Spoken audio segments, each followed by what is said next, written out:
Our guest is Rasheed Salaam. We're so glad to have you today. It's nice to be here. I wish that you would take a moment and tell our listening audience a little bit of your wisdom about finances. That is a great problem in our country. What's your basic thing that you tell them? Oh, number one is spending. We no matter what degree you may have, no matter what school you went to, nobody really taught you how to manage money. If you don't understand how to manage your money, then your money will manage you. And you really have to truly grasp the magnitude that if you spend your money incorrectly over time, and it comes back to haunt you every single time, because if you don't put it where it's supposed to be, if you don't build on it, if you don't invest into yourself, invest into your future, the chances of you being successful are slim to none. And a perfect example right now for all of us is the home mortgage crisis, which I specialize in. As a former bank manager, I can tell people what's going on in this mortgage crisis. You go into a contract with someone and not read or understand what you're into with the hopes that something is going to happen and not knowing what's going to happen is devastating. You have to go in with your eyes wide open and understand the content of the context of what you're signing and contractually putting your life and your family into. So it's very important that we do very basic, fundamental financial training. Now I'll get to that one day. I'll get to that one day. No, you won't get to it one day, because time and life happens every day. So if you don't come up with a disciplined plan to work on your financial future, the chances are you will come back and you will have financial ruin. So I just get to the basics on, cash spending. What does it mean to design a cash spending plan? What does it mean to do a real serious budget? And I hate to use that word because I think it's restricted to people's thinking process. They don't take the word seriously. So you have to come up with what I call a family plan, a life plan. In basic financial plan is like business plan, because we operate a business concept in our lives every day. So most people don't understand that. Income investments and things like that. We just don't get the very typical tools that are necessary, and we always want to put it off to sometime in the future, but it doesn't work that way.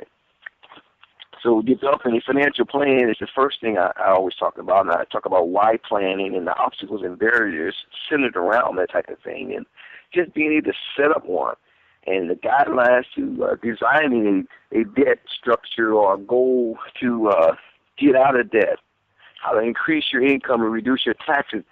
It's an amazing thing that 80% of the people in this country don't have an understanding or a clue on how economics work, and we live in it every day. It's sad. It is sad, and it's not just a financial need, but it's an intellectual need. Cause and effect is the law of physics. You say that there's financial consequences to every decision. If people could look at things, like you said, make a life plan, not just with finances, but there is a cause and effect emotionally or intellectually to our behavior as well. And we need a disciplined life. We need it. And I always say from 0 to 25 is our learning years, from 25 to 65 is our earning years, and after that, we should be able to retire, I think, in good shape, but the chances are, right now, 2011 is the year that 2/3 of the baby boomers can retire. So you're talking about 62 million people. 2/3 of those people can retire this year. But unfortunately, they won't be able to do it because they did not plan during the years and time periods of their earning years. So, we live in this life now, I call it the 40-40 system. We work for 40 hours a week for 40 years and retire in poverty. That doesn't make sense. But unfortunately, that's the way of the world. That's the condition and the state of affairs of our communities right now. And the economy just in turmoil at this particular point, but nobody's in a position, because we didn't do anything in our earning years to make sure that we wouldn't have to go through changes at the point in time that we live in currently.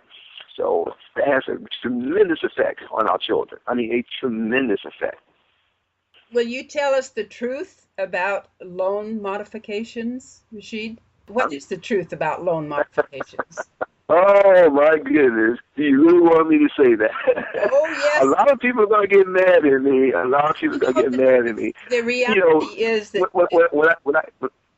when I do a workshop like this, it's kind of like a shot. You know, what is the truth about loan modification? Well, the key is this. Most people who are trying to get loan modification don't even understand that the banks don't even want you to have one, number one. Number two, we don't know the inner workings of what it takes to get a loan modification. So the bank is not going to tell you what that is, simply because that was the same bank who made you the bad loan in the first place that you need a loan modification on. So why would you go back to the guy who got in a fight with and ask him to correct our situation? You were given a bad loan. Now you're going to go back to the very person and ask them to help you out of it.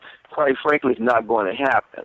The tools and the resources that are available to us under what we call the HAMP program, the HARP program, and all those types of things that come down from Congress, well, some of the banks have bought into it and some of them haven't. But quite frankly, none of them want to do a loan modification simply because the loans do not belong to the banks. People think the banks own loans. Well, 70% of those loans are owned by investors. The banks are merely servicing entities who have made a loan to you and sold it off to someone else. So in selling your loan off to someone else, they're not the owners of the loan, so they're not even in a position to even give a modification to you. But once they sell your loan, they just committed a fraud because a loan that you sell, if you don't reconvey the deed of trust, that's an illegal action. So these banks have committed fraudulent activities towards people.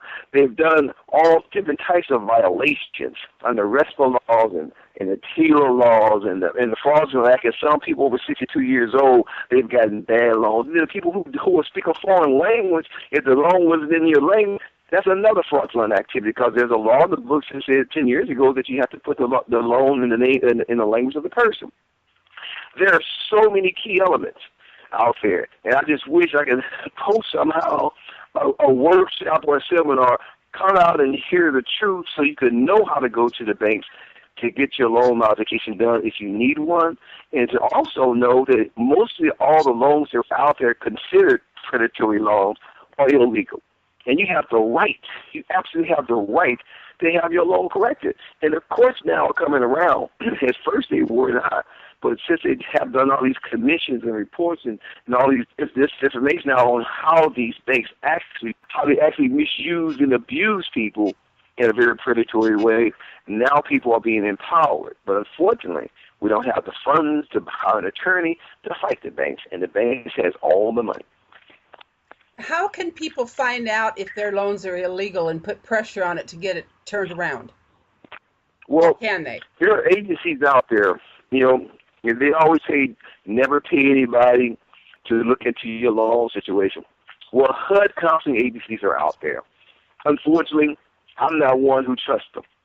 And the reason I'm not one who trusts them is because they work for the banks. They always say the counseling is free, but guess what? Somebody paid you to be in business, or you are being paid, but you may not be charging me, but you are being paid. So quit saying free counseling. There's some great companies out there. Prosperity for Good is one, for instance. Urban Solutions, Mars Modification out of Sacramento. Even my organization, Consumer Services Network, where I teach free workshops and seminars where we analyze and show people how to know what type of loan is illegal. Well, it's 4 loans that are illegal. And I can tell you those 4 loans. If you have one of those 4 loans, then the chances are you probably have a loan that's illegal that you should be fighting for. They call them pick a pay, option arms, stated income loans, and interest only. If you have one of those 4 loans, the chances are you have been bamboozled into an illegal activity. Unbelievable.